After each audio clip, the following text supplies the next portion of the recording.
मेरे देश और विदेशों में रहने वाले प्रिय भारतवासियों, अपने पहले के अन्य रिलीज़ में हमने कहा था कि इस संविधान का सबसे ज़्यादा उल्लंघन हमारे देश की संसद और न्यायपालिका ने किया और क्यों, इसलिए इस संविधान को बदलने की आवश्यकता है।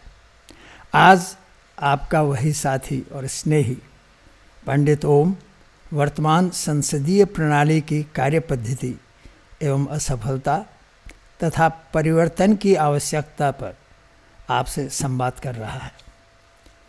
सरकार चलाने की वर्तमान संसदीय प्रणाली हमारे ऊपर इंग्लैंड से नकल करके थोपी गई थी। यह पूरी तरह सड़ गई है और भारतीय राष्ट्रीय संरचना की पृष्ठभूमि में इसके ताने बाने, इसके फैब्रिक, इसके कैनवास एंड टेक्सचर के अलावा अनेकता में एकता के ढांचे के बिल्कुल अनुपयुक्त ही नहीं है, बल्कि पूरी तरह ये फेल हो गई है इस देश में। इसीलिए आज आप देखते हैं संसद भी क्रिकेट का मैदान और अखाड़ा बना हुआ है, बिल्कुल JNU की तरह, जवाहरलाल नेहरू यूनिवर्सिटी की तरह। वैसे भी भ्रष्टतम खेल क्रिकेट के हिमायती, इसके संचालक विधायिका यानी लेजिस्लेटिव असेंबलीज में और लेजिस्लेचर यानी पार्लियामेंट आदि में बहुत है। संसद के अंदर भी हैं, वो संसद छोड़ सकते हैं पर क्रिकेट नहीं। मेरा किसी भी तरह, जब मैं जुडिशरी और लेजिस्लेचर की बात करता हूँ तो मेरा किसी भी तरह कोई भी उंगली उठाना सुप्रीम कोर्ट, हाई कोर्ट या संसद या विधानसभा जो हमारी संस्थाएं हैं उनके खिलाफ, उनके प्रति नहीं है। मैं केवल जजेस और MPs या विधायकों की बात कर रहा हूँ, MLAs की बात कर रहा हूँ। संस्थाएं तो रहेंगी, हम उसको कोई भी नाम दें, हम सुप्रीम कोर्ट को कोर्ट ऑफ इंडिया कह दें, हम सेंट्रल कोर्ट ऑफ इंडिया कह दें, हम अपीलेट कोर्ट ऑफ इंडिया कह दें, नाम से कोई फ़र्क नहीं। हम संसद को राष्ट्रीय असेंबली कह सकते हैं, हम लोक सदन कह सकते हैं, हम जन सभा कह सकते हैं, हम नेशनल असेंबली कह सकते हैं, हम राष्ट्रीय पंचायत कह सकते हैं। नाम बदलने से कोई फ़र्क नहीं पड़ता। जो संस्थाएं हैं वो संस्थाएं तो रहेंगी। लेकिन कहने का मेरा मतलब ये है कि इन संसद और जुडिशरी ने, हमारे लेजिस्लेचर और जुडिशरी ने इस संविधान का सबसे ज़्यादा उल्लंघन किया। जब आप सुनेंगे इन रिलेज को, ख़ास तौर से मई तीसरे हफ्ते से लगातार सुनेंगे, तो आपके सामने पूरी तस्वीर स्पष्ट हो जाएगी, क्लियर हो जाएगी, आपकी आंखें खुल जाएगी। ये क्रिकेट भी हमको विरासत में अपनी दास्ता के प्रतीक के रूप में इंग्लैंड से मिला। आज ये भ्रष्टाचार और पैसे कमाने का एक बहुत बड़ा अड्डा है, हवाला का अड्डा बन गया है। मैंने जैसे कहा, लोग संसद छोड़ सकते हैं, कई लोग, लेकिन क्रिकेट नहीं। क्रिकेट ने इस गरीब देश को बर्बाद करके रख दिया। ये हमारे मास्टर, हमारे लॉर्ड्स, अंग्रेज़, इम्पीरियलिस्ट, उनकी विलासिता का द्योतक है। यह खेल विश्व के केवल उन 14 देशों में है जो अंग्रेज़ों के दास थे। उनमें से भी केवल 7 ऐसे देश हैं जो कि हमारे उत्तराखंड, छत्तीसगढ़, हरियाणा, मणिपुर, त्रिपुरा आदि से भी के बराबर भी नहीं। आज भी यह हमारी दास्ता का प्रतीक खेल बाकी है। इसने सारे दूसरे खेलों को विनष्ट कर दिया। हमने एक ज़माना था, जब देखते थे सन 70-80 तक भी लोग सारे ऑफिस, सारे काम छोड़ करके क्रिकेट की कमेंट्रियाँ सुनते थे। तब टेस्ट मैच होते थे 5-5 दिन के, भीड़ लग जाती, सारे काम ठप हो जाते थे। आज ये चूँकि 20 और 40-50 ओवरों का खेल हो गया है, इसलिए काफ़ी फ़र्क उसमें पड़ा है। लेकिन इस मानसिकता, इस दास्ता से इस गरीब मुल्क को, जिसको कि मेहनत की ज़रूरत थी, उस समय के सदुपयोग की ज़रूरत थी, वो मन कर्म वचन से उसी दास्ता में डूब गया। और यही अंग्रेज़ चाहते थे।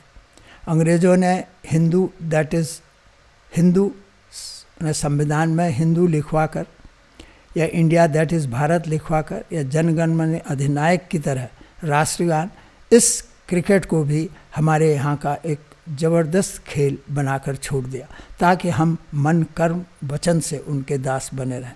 आप देखिए, 205 देश विश्व के बड़े से बड़े देश, अमेरिका, जापान, फ्रांस, जर्मनी, चीन, रूस, कहीं भी क्रिकेट नहीं, किसी भी देश में नाम लेने वाला तक नहीं। कुछ अय्यास मुल्कों में ज़रूर देखने और भ्रष्ट मुल्कों में भी, रादर अय्यास और भ्रष्ट मुल्कों में इसको देखने का, इसको ऑर्गेनाइज करने का क्रेज़ है। आज इस देश में भ्रष्टाचार कभी ख़त्म नहीं हो सकता है, क्योंकि ये सब हमने ऐसी सीढ़ियाँ बनाई हुई हैं। आपने अभी पनामा की बात सुनी, पनामा पेपर्स, मध्य अमेरिकी देश पनामा, वहाँ जो रिविलेशंस हुए, जो सामने सारी भ्रष्टाचार की बातें, काले धन की, भारत के 500 लोगों की, वो टाइम फिक्स होगा, कुछ नहीं होने वाला, कुछ भी नहीं होने वाला। एक दूसरे पर उंगली उठाई जाएगी, उसमें बहाने बनाए जाएंगे और अंततः बिल्कुल कुछ नहीं होगा। जैसे CWG हुआ, जैसे एयरपोर्ट का हुआ, 2G का हुआ, कोलगेट का हुआ, कुछ नहीं होगा। आप ये देखिए, भ्रष्टाचार, क्रिकेट भी उसी तरह का खेल है, कितने लोग पकड़े गए, कितना इसमें स्पेकुलेशन हुआ, जुआ खेला गया, लेकिन कुछ नहीं हुआ। हमारे 100 खिलाड़ी पैदा करने के चक्कर में हमने 10,000 खिलाड़ी छोड़ दिए पैदा। कम से कम 100 खेलों में अगर हमने इतना ध्यान दिया, इतना पैसा खर्च किया होता, तो 10,000 खिलाड़ी हमारे यहाँ आज पैदा होते। ऐसा क्यों हुआ, आज भी क्यों हो रहा है, इस पर ज़रा सोचें। आप सभी एक उत्तरदायी एक रिस्पॉन्सिबल नागरिक के हैसियत से इस पर सुनने की कोशिश, विचार करने की कोशिश करें। इस समय हमारी बात जो हम अपनी कर रहे हैं वो अति गंभीर विषय है। यद्यपि वो मेरी पुस्तक the only solution for India, ये ज्ञान बुक्स अंसारी रोड से प्रकाशित हुई है, अभी वहाँ से उपलब्ध है। और एक भारत एक और परिवर्तन, एक समाधान, ये अनुराधा प्रकाशन, पंखा रोड, जनकपुरी से प्रकाशित हुई है। उसमें पूरा आपको विश्लेषण मिलेगा, लेकिन फिर भी मैं आपके सामने संक्षिप्त में ही ये बात कह सकूंगा, क्योंकि ये अपलोड होने में भी बहुत दिक्कत होती है। मैं तो सबको शास्त्रार्थ के लिए, पूरी जुडिशरी को, पूरी संसद को, इस देश के बड़े बड़े कानूनदार लोगों को देश के सामने शास्त्रार्थ करने के लिए आमंत्रित कर रहा हूँ। वो भी आए, हम भी आए। मुझे 20-22 दिन कम से कम 1-1 घंटा बोलने का मौका मिले, वो पूरे 1 महीने बोलें, वो फिर देश में रिले हो 3-3 दफ़े, सारा शास्त्रार्थ देश के सामने होगा, सब चैनलों से रिले होगा। और या तो देश की जनता फिर वोटिंग करके डिसाइड करेगी कौन सच बोल रहा है, या एक इंटरनेशनल ट्राइब्यूनल बनाया जाए जिसमें कम से कम 9 या 11 जज हों, अमेरिका, इंग्लैंड, भारत के 2 जज हों, एक सभी जगह से हों, इंग्लैंड, अमेरिका, फ्रांस, जर्मनी, चीन, इन देशों से, या रूस से, इसी तरह से एशिया से एक, साउथ अफ्रीका, अफ्रीकन कॉन्टिनेंट से एक, इस तरह से 9 या 11, और वो तय करें। उसका हेड UNO का जो इंटरनेशनल कोर्ट ऑफ जस्टिस है, विश्व न्यायालय है, उसका एक जज उसका प्रिजाइडिंग ऑफिसर हो, और तय करें। अगर हम गलत कह रहे हैं, गलत साबित हो जाए, तो हमको फांसी, मैं तैयार हूँ फांसी के लिए, अन्यथा देश की जनता वोटिंग करे और तय करे। आपको ये सब सुन करके आपको दंग ही नहीं रह जाएंगे, बल्कि आपको ये होगा कि आपके साथ कितना बड़ा धोखा हुआ। उसे ठीक करने के लिए आगे धोखा न हो, इस संविधान और संसदीय प्रणाली को बदलना ही होगा, अन्यथा धोखे होते ही रहेंगे।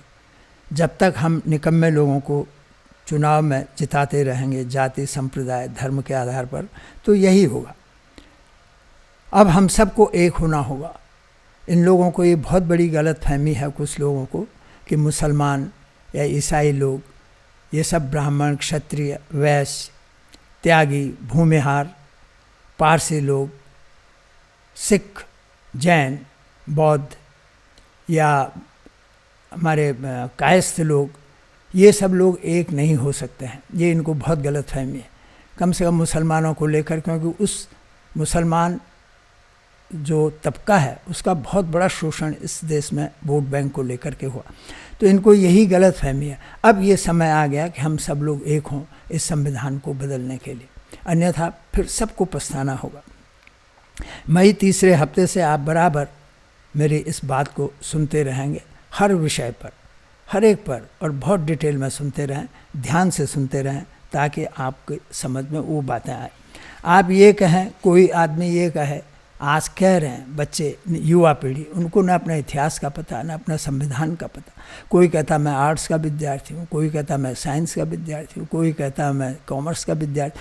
साहब ये तो लॉ के स्टूडेंट जाने। इस तरह से कह करके हमने इस सारे संविधान को कोर्ट कचहरी वकीलों की संपत्ति बना के रख दिया, जबकि ये हमारी संपत्ति है। We the people of India, we enacted, adopted and gave this constitution to ourselves. हमने इस संविधान को अधिनियमित, अंगीकृत और आत्मार्पित किया।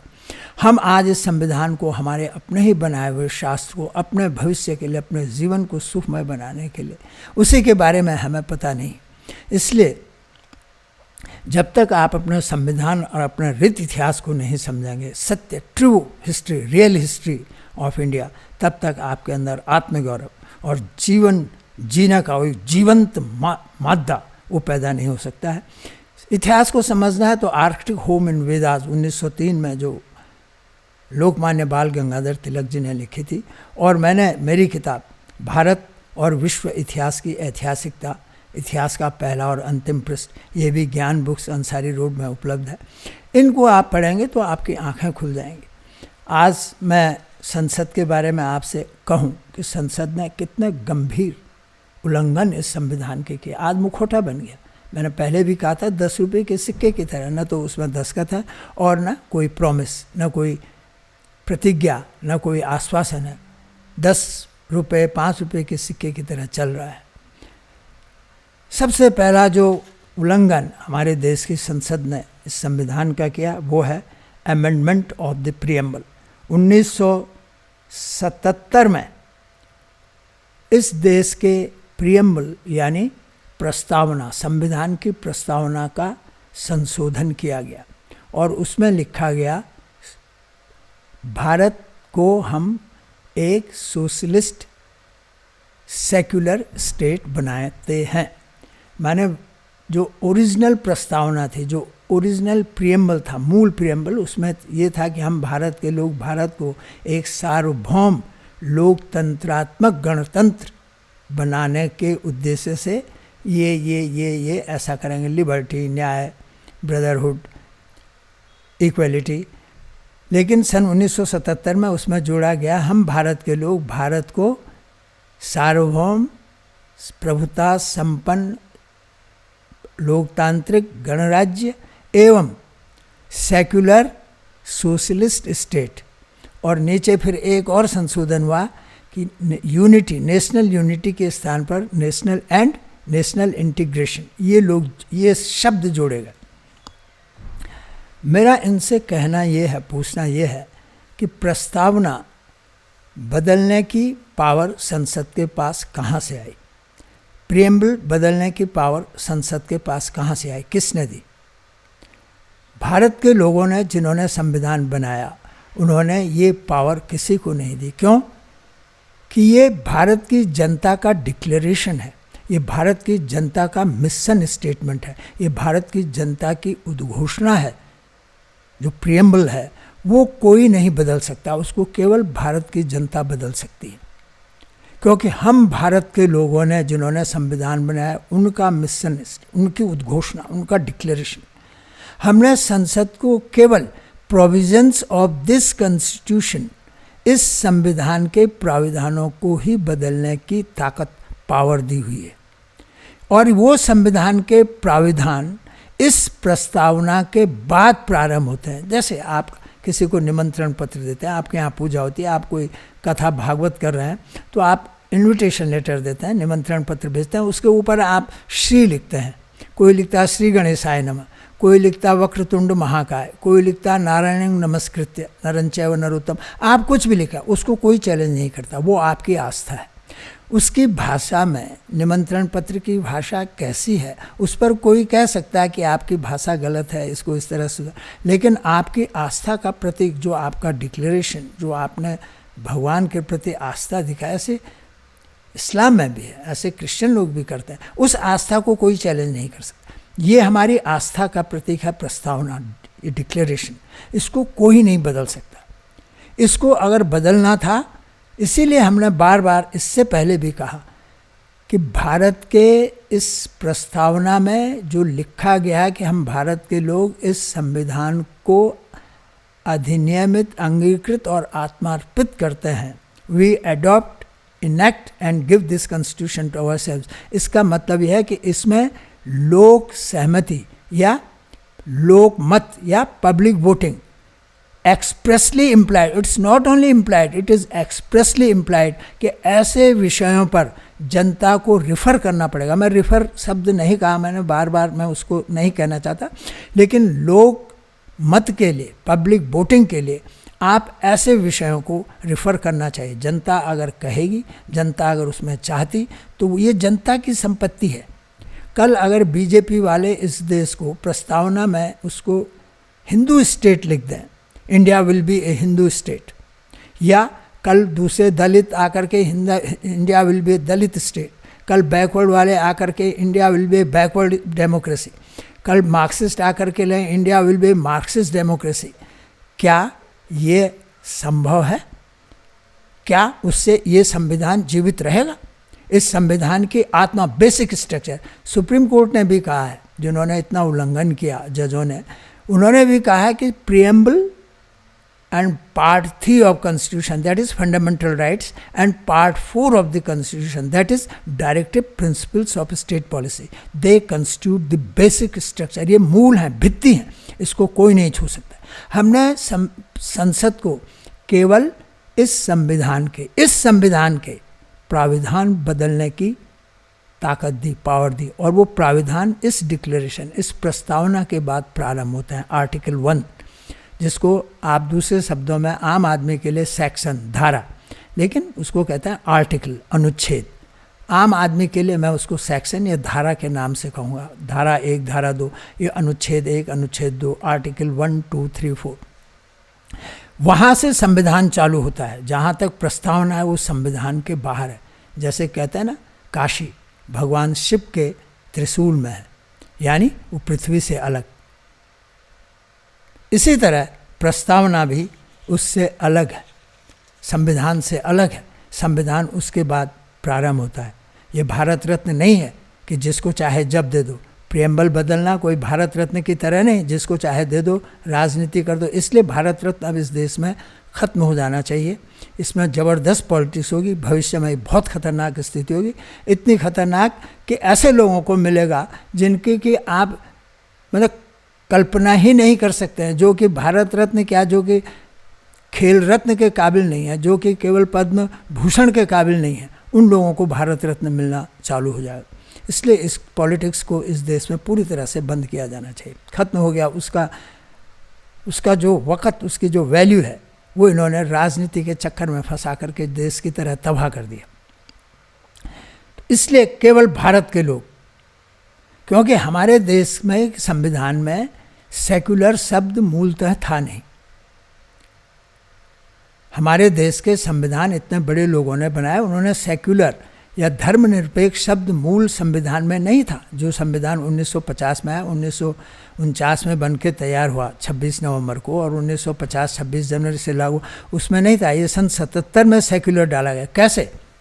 हमारे यहाँ मूल अधिकार था धर्म का, धर्म और अपनी ट्रेडिशंस, अपने विश्वास, अपने कल्चर को बनाए रखने के लिए उसमें हमारे पास संविधान में धारा 25, 26 जो मूल अधिकारों में हमने उसको दिया था, धर्म और विश्वास आप स्वतंत्र हैं। इसलिए सेक्युलर शब्द नहीं था। ये सेक्युलर शब्द अनकॉन्स्टिट्यूशनली नहीं, बल्कि इसने इस कॉन्स्टिट्यूशन को मूल रूप से ख़त्म, डिस्ट्रॉय कर दिया, जो ताकत पार्लियामेंट के पास नहीं थी। और ये क्यों हुआ, इस पर हम आगे विचार करें। डिक्टेटरशिप की तैयारी हो रही थी। आगे जब आप और सुनेंगे तब आपको लगेगा कि उस समय एक ऐसी परिस्थितियां बन रही थी कि देश में डिक्टेटरशिप हो जाए, पूरे संविधान को बदला जाए, पूरे प्रियम्बल बदल गया। 368 धारा जो संविधान संशोधन की थी, उसमें संसद ने अपने को कॉन्स्टिट्यूएंट असेंबली की पावर ले ली। आज भी वो है, और हमारे देश के सुप्रीम कोर्ट ने उसका कोई कॉग्निजेंस लिया। They are the supreme court is the trustee of the constitution. उनको उसका स्वतः संज्ञान, सो मोटो कॉग्निजेंस या जुडिशियल नोटिस लेना चाहिए था कि आपने भारत की जनता की पावर कैसे ले ली। वो भी अगेन अगर लेना था, जनता को रिफ़र होना चाहिए था। लोग सहमति के लिए, लोग वोटिंग के लिए, पब्लिक वोटिंग के लिए, लोक मत के लिए उसको रेफर करना चाहिए था कि क्या संसद ये पावर ले सकती है। जनता डिसाइड कर दी वोटिंग से। ये एक्सप्रेसली इम्प्लाइड है हमारे प्रस्तावना में कि ऐसे विषय जनता को लोक सहमति के लिए भेजे जाएंगे। अगर जनता कहते कि यस ये संसद बन सकती है, जनता ये भी कह सकती नहीं हम अलग से कमेटी बनाएंगे, अगर इस संविधान को बदलना ही है तो 150 लोगों की कोई कमेटी बनेगी, वो लोग कंटेस्ट करेंगे, जनता वोट देगी, एक्सपर्ट्स हैं, विद्वान हैं और संसद को बनाती है, संसद बनेगी। लेकिन संसद स्वतः constituent assembly, in exercise of the constituent power the parliament has all the powers of amending this constitution, deleting, amending, adding, ये बिल्कुल ही अनकॉन्स्टिट्यूशनल है। जिस संसद को हमने, देश की जनता ने कॉन्स्टिट्यूएंट असेंबली की पावर नहीं दी, उनको कुछ पावर दी थी संविधान में संशोधन करने की, लेकिन ये पावर नहीं दी कि वो होलसेल संशोधन करना। इसी तरह जो पार्ट 3A जिसमें कि फंडामेंटल ड्यूटीज़ हैं, जो फंडामेंटल ड्यूटीज़ इस संविधान में इंदिरा जी के टाइम पर जोड़ी गई, वो पावर भी संसद को नहीं है। संसद can not add the whole chapter, they can only amend some provisions, 1 और 2 प्रोविजन। होलसेल अमेंडमेंट आप नहीं कर सकते हो, वो पावर भी नहीं है। आपने जो ये सब करने का तात्पर्य था कि यहाँ डिक्टेटरशिप या प्रेसिडेंशियल फॉर्म ऑफ गवर्नमेंट, ऐसा कुछ उस समय रचना चल रही थी, सोच विचार चल रहा था। एक बार ये बात उठी भी कि राष्ट्रपति पद्धति, एक अध्यक्षीय प्रणाली, प्रेसिडेंशियल फॉर्म ऑफ गवर्नमेंट, शायद उस समय इंदिरा जी के कुछ संगी साथी थे जो इसको चाहते थे कि इंदिरा जी को देश का अध्यक्ष राष्ट्रपति बना दिया जाए। वो पूरी तैयारी हो गई थी, एक पूरा चैप्टर पार्ट 3 इस माने ये सब फेंके जा रहे थे फिलर्स कि देश में क्या रिएक्शन होता है, लेकिन ये बहुत ही असंवैधानिक था। होलसेल आप पूरा चैप्टर नहीं बदल, होलसेल आप अमेंडमेंट नहीं कर सकते। अमेंडमेंट 1-2 कहीं हुआ, आज भी 125 अमेंडमेंट हो गए, अब तो संविधान की ओरिजिनलिटी ही खत्म हो गई। और किस चीज़ का सेक्युलर देश? अंग्रेज़ों ने 1905 में धर्म के आधार पर टुकड़े किए, 1947 में 2 दफ़े एक अलग से टुकड़ा किया, पाकिस्तान बना। तो क्या ये हमको सेक्युलर सिखा रहे हैं? ये हमको सेक्युलरिज्म सिखा रहे हैं, धर्मनिरपेक्षता? तो ये धर्मनिरपेक्ष भारत के संविधान में था ही नहीं। हमको ये था कि राज्य नहीं होगा धर्म के प्रति, किसी भी धर्म के प्रति राज्य को कोई मतलब नहीं होगा, हर लोग स्वतंत्र होंगे अपने अपने धर्म का पालन करने। लेकिन इन्होंने जो सेक्युलर वर्ड जोड़ा, और क्या हुआ सेक्युलर जोड़ने से? नेशनल इंटीग्रेशन आपने प्रस्तावना प्रीएम्बल में जोड़ा, हुआ क्या? रिजर्वेशन ने देश के टुकड़े कर दिए। सांप्रदायिकता ने हिंदू मुस्लिम का आपने जो बोगी उठाई हुई है, होवा उठाया हुआ, उसने देश के टुकड़े कर दिए। देश बिल्कुल रसातल की तरफ जा रहा। फ़ायदा क्या हुआ? उससे कुछ नहीं मिला। आपने संविधान की ऐसी की तैसी करी, तौहीन कर दी संविधान। इसी तरह से संसद ने जो एससी का जजमेंट, सुप्रीम कोर्ट का जजमेंट कई दफ़े LIC के केसेस में बदले, और साहबानों का केस तो बहुत ही प्रसिद्ध है, उसमें तो इतना झंझट। पर LIC के बोनस के केस को लेकर भी 2 बार कैसे सुप्रीम कोर्ट ने अलाउ किया, और कैसे इस देश के साथ हम संसद से ये पूछना चाहते हैं कि आपने सुप्रीम कोर्ट का जजमेंट, ये भी सुप्रीम कोर्ट का जजमेंट बदलना, प्रीएम्बल बदलना, और 368 धारा जो संशोधन करने की प्रक्रिया प्रोसीजर है संविधान में, उस पर अपने को कॉन्स्टिट्यूएंट असेंबली की पावर, संविधान सभा की पावर लेना, ये सब डिक्टेटर बनने के सारे लक्षण थे। एक इलाहाबाद हाई कोर्ट के जजमेंट ने ही इमरजेंसी लगा दी। आप जो करने जा रहे थे उसमें देश में तबाही हो जाती। लेकिन फिर भी मैं ये पूछना चाहता हूँ कि सुप्रीम कोर्ट ने आफ्टर ऑल कैसे अलाउ किया? तुम ट्रस्टी हो, supreme court is the trustee of this constitution. उनको सुओ मोटो क्यों नहीं उन्होंने कॉग्निजेंस लिया? क्योंकि संविधान कहता है, धारा 144 संविधान की, कि all civil and judicial authorities shall act in aid of the supreme court. समस्त सिविल और जुडिशियल 2 ही अथॉरिटीज़ हैं देश में, 2 ही किस्म के हैं। एक तो मिलिट्री जैसे कहते हैं, पर उसमें सिविल में सब आ गए, सिविल एंड जुडिशियल, जितने, चाहे वो संसद हो, चाहे विधानसभा हो, चाहे एग्जीक्यूटिव हो, और जुडिशरी। जितने भी लोग हैं सब इसमें कवर्ड होते हैं कि सब के सब सुप्रीम कोर्ट की will act in aid of the supreme court की मदद करेंगे, सुप्रीम कोर्ट के अगेंस्ट नहीं। सुप्रीम कोर्ट का पहला जजमेंट तो हर हालत में इम्प्लीमेंट होना है, उसको कोई नहीं बदल सकता है। उसके बाद आप कानून बनाइए। अगर ऐसा होने लगे कि सुप्रीम कोर्ट के, तो सुप्रीम कोर्ट बनाने का मतलब क्या है? और सुप्रीम कोर्ट का पहला जजमेंट, कल सुप्रीम कोर्ट अगर किसी प्रधानमंत्री, किसी राष्ट्रपति या इंदिरा जी के जैसे खिलाफ कुछ करते तो वो दूसरे दिन सुप्रीम कोर्ट को इलाहाबाद हाई कोर्ट की तरह उसी जजमेंट की तरह समाप्त कर देते, इमरजेंसी लग जाती, मिलिट्री रूल हो जाता है। इमरजेंसी लगी तब तो मिलिट्री रूल हो जाता, कोई भी कर देगा। आज के प्रधानमंत्री की वो स्थिति है, मिलिट्री रूल हो जाए देश में। ये जुडिशरी की, ये रिफर होना चाहिए था जनता को, जनता तय करती कि सुप्रीम कोर्ट के जजमेंट को बदला जाना चाहिए कि नहीं। ये जनता की पावर है, बाकी संविधान के अंतर्गत किसी की पावर नहीं। ये पावर ठीक है एग्जीक्यूटिव की तो नहीं है, कार्यपालिका की नहीं, पर संसद की भी नहीं है, लेजिस्लेचर की भी नहीं, और उनको रिफर करना चाहिए था देश की जनता को लोकमत के द्वारा। It should have been decided by the people of India through public voting.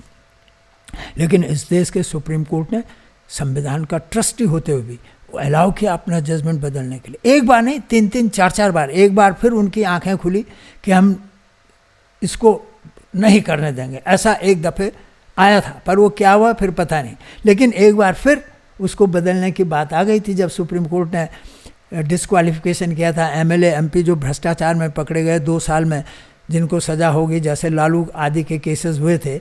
उसमें एक लॉ बनाना चालू कर दिया था पार्लियामेंट ने। वो तो राजीव गांधी जी के पुत्र श्री राहुल गांधी जी ने उसको फाड़ दिया था संसद में, उसकी तैयारी हो गई थी, जबकि नहीं हो सकता, संसद को ये पावर है ही नहीं। तो डिक्टेटरशिप होने की ये बहुत ही खतरनाक स्थिति है। इसको सुप्रीम कोर्ट को उस समय रोकना चाहिए था, एज ए ट्रस्टी सो मोटो लेकर के जुडिशियल कॉग्निजेंस स्वयं लेना चाहिए था, स्वतः संज्ञान लेकर कि आपको ये पावर नहीं है। पहला जजमेंट सुप्रीम कोर्ट का आप करो, उसके बाद आप कानून बनाओ, कर सकते हैं। Only people of India. अगर आपको इतना ही करना था तो आपने कॉमन सिविल कोड, जब सुप्रीम कोर्ट ने कहा था कॉमन सिविल कोड, तो कॉमन सिविल कोड क्यों नहीं बनाया? वो हमारे संविधान में डायरेक्टिव प्रिंसिपल्स में है, नीति निर्देशक सिद्धांत भाग 4 ऑफ दिस संविधान, कॉन्स्टिट्यूशन का भाग 4 पार्ट 4, जिसमें हमारी परिकल्पना, हम कैसा भारत बनाएंगे, किस तरह का भारत बने, वो तो आप कर नहीं पाए। कॉमन सिविल कोड का यही मतलब था कि जाति, संप्रदाय, इस तरह के ये जो झगड़े होते हैं धर्म के नाम पर, संप्रदाय के नाम पर, ये सब खत्म हो जाएंगे। लेकिन कॉमन सिविल कोड का जजमेंट तो सुप्रीम कोर्ट का है, लेकिन न तो सुप्रीम कोर्ट ने दूसरी जगह सब जगह इंटरफेयर किया। सीबीआई के डायरेक्टर की हम सर्विस कंडीशंस बना देंगे, हम राइट ऑफ रिजेक्शन जो वो कर ही नहीं सकते, राइट टू रिजेक्शन दे दिया। माने डीएम भी बन गए, डिप्टी कमिश्नर भी बन गए, डिप्टी कलेक्टर भी बन गया सुप्रीम कोर्ट।